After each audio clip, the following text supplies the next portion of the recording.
Solvency ratios के अंदर next ratio हम पढ़ रहे हैं प्रोप्राइटरी रेशियो, जिसका फॉर्मूला हमने पढ़ा शेयर होल्डर फंड अपॉन में टोटल एसेट्स। ये रेशियो जितना हाई होगा उतना ही बेटर है। ये दिखाता है कि टोटल एसेट्स में से कितनी एसेट्स शेयर होल्डर फंड यानी कि ओन फंड से कितनी एसेट्स कवर हो रही हैं। तो जितनी ज़्यादा एसेट्स अपने फंड से कवर होंगी उतना ही लेंडर्स का मनी सेफ है। Higher the ratio safer is the money of the lenders. Question number 55, from the following information calculate proprietary ratio. तो है शेयर होल्डर फंड अपॉन में टोटल एसेट्स, हमें गिवन है शेयर कैपिटल और हमें given है reserve surplus. तो ये तो शेयर होल्डर फंड आ गया अपॉन में टोटल एसेट्स। टोटल एसेट्स में हमें नॉन करंट एसेट्स और करंट एसेट्स दोनों गिवन है, तो बस हमें डायरेक्टली पुट करना है शेयर होल्डर फंड, जिसके लिए कि हमने share capital plus reserve surplus को ले लिया 3 लाख प्लस 1,80,000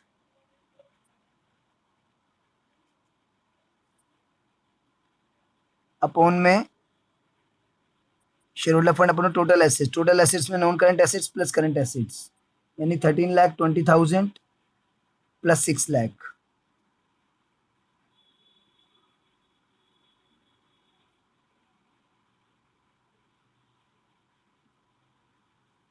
तो शेयर होल्डर फंड हो गया 4.8 लाख और टोटल एसेट्स हो गई 19.2 लाख।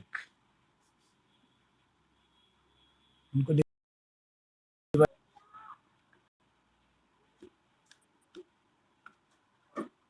ये आ गया आपका 0.25:1 यानी कि 25% एसेट्स ही ओन फंड से हैं, 75% एसेट्स लोन फंड से हैं। यानी लोन फंड पे बहुत ज़्यादा डिपेंडेंस है, यानी लेंडर्स का मनी उतना सेफ नहीं है यहाँ पर। चलिए क्वेश्चन नंबर 56 पे मैं आ गया हूँ अब। From the following information calculate proprietary ratio. Equity share capital, preference share capital, reserves and surplus. ये तो इन तीनों को जोड़ लीजिए, आपका आ गया share holder fund. Equity share capital, preference share capital and reserve surplus, ये आ गया share holder fund. Debentures given है, ट्रेड पेबल गिवन है, उसका कोई काम नहीं है। और fixed assets, short term investment, other current assets given है। तो फिक्स्ड एसेट्स और शॉर्ट टर्म इन्वेस्टमेंट और अदर करंट एसेट्स, इनको एडअप कर लीजिए, टोटल एसेट्स आ जाएंगी। बस शेयर होल्डर फंड अपॉन में टोटल एसेट्स कर लीजिए।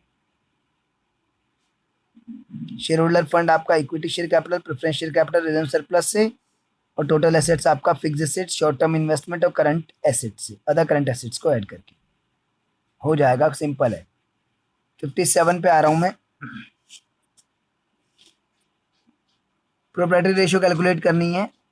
इक्विटी शेयर कैपिटल गिवन है, प्रेफरेंस शेयर कैपिटल गिवन है, रिजर्व सरप्लस गिवन है। हाँ तो ठीक है, इन तीनों को ऐड कर लीजिए, शेयर होल्डर फंड हो गया। टोटल एसेट्स के लिए आपको फिक्स्ड एसेट्स गिवन है, ट्रेड इन्वेस्टमेंट गिवन है और करंट एसेट्स गिवन है। तीनों ऐड अप कर लीजिए, टोटल एसेट्स हो गया। सिंपल है, डायरेक्ट है ये तो। इसको भी खुद ही कर लीजिए। 58 में प्रोप्राइटरी रेशियो गिवन है 0.8:1।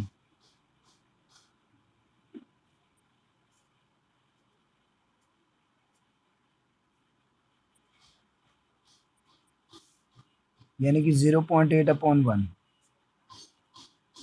यानी कि न्यूमरेटर छोटा है। तो जब न्यूमरेटर छोटा होता है तो डायरेक्ट रिलेशन होता है, माइनस करने से रेशियो माइनस हो जाता है और प्लस करने से रेशियो प्लस हो जाता है ना। अगर याद ना रहे तो करके देख लीजिए।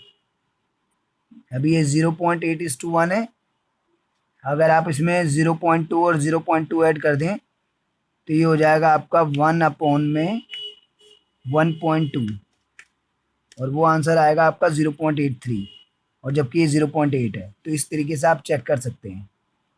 तो इसमें हमारा न्यूमरेटर छोटा है तो डायरेक्ट रिलेशन होता है, ऐड करने से रेशियो ऐड होता है और माइनस करने से रेशियो माइनस होता है। तो फर्स्ट पार्ट है हमारा, obtained a loan of 5 lakh from State Bank of India payable after 5 years। State bank of India से हमने 5 लाख का लोन लिया है जो कि आफ्टर 5 इयर्स पेबल है। तो इससे क्या फर्क पड़ेगा देखते हैं प्रोप्राइटरी रेशियो पे। प्रोप्राइटरी रेशियो का फॉर्मूला होता है शेयर होल्डर फंड अपॉन में टोटल एसेट्स। तो जो हमने लोन लिया है 5 लाख का, शेयर होल्डर फंड पे तो कोई इफेक्ट नहीं आएगा, लेकिन टोटल एसेट्स बढ़ेगी। जो लोन लेंगे तो बैंक बैलेंस बढ़ेगा, करंट एसेट्स, और टोटल एसेट्स को इंक्रीज करेगा, यानी कि डेनोमिनेटर इंक्रीज हो रहा है। और अगर डेनोमिनेटर इंक्रीज हो रहा है तो रेशियो तो डिक्रीज हो जाएगा फिर, तो रेशियो डिक्रीज। सेकेंड है purchase machinery of 2 lakh by check.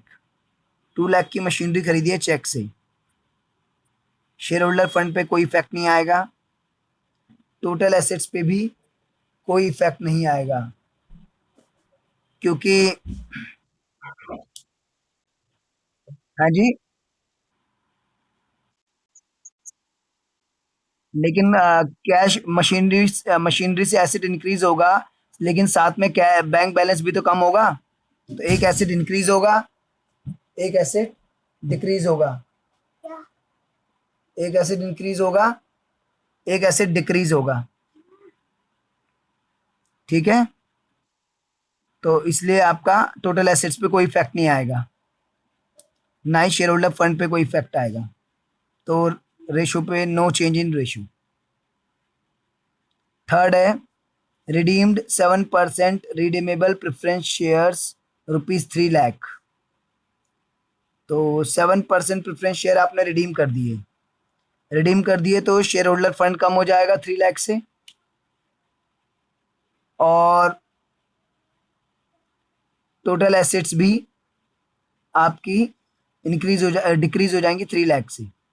तो जब रिडीम करेंगे तो बैंक बैलेंस कम होगा, तो न्यूमरेटर भी 3 लाख कम हो जाएगा और डिनोमिनेटर भी 3 लाख कम हो जाएगा, दोनों डिक्रीज हो रहे हैं। और यहाँ पे न्यूमरेटर छोटा है, तो न्यूमरेटर छोटा होता है तो डिक्रीज करने से रेशियो भी डिक्रीज करता है। तो थर्ड पार्ट में रेशियो डिक्रीज करेगा, क्योंकि न्यूमरेटर और डिनोमिनेटर दोनों में 3 लाख माइनस होगा, ऊपर से शेयर होल्डर फंड माइनस होगा और नीचे टोटल एसेट्स में से बैंक बैलेंस माइनस होगा, और दोनों तरफ सेम अमाउंट डिक्रीज हो रहा है, न्यूमरेटर छोटा है तो रेशियो भी डिक्रीज हो जाएगा। Fourth part, equity share issue करें to the vendor of building purchased for 7 lakh. 7 lakh की बिल्डिंग खरीदी है, बदले में इक्विटी शेयर दिए हैं, तो ऊपर से शेयर होल्डर फंड इंक्रीज करेगा और नीचे से टोटल एसेट्स इंक्रीज करेंगे इक्वल अमाउंट से। तो दोनों इंक्रीज कर रहे हैं और न्यूमरेटर छोटा है तो फिर रेशियो भी इंक्रीज करेगा। नेक्स्ट पार्ट है आपका fifth part, redeemed 10% redeemable debentures of 6 lakh.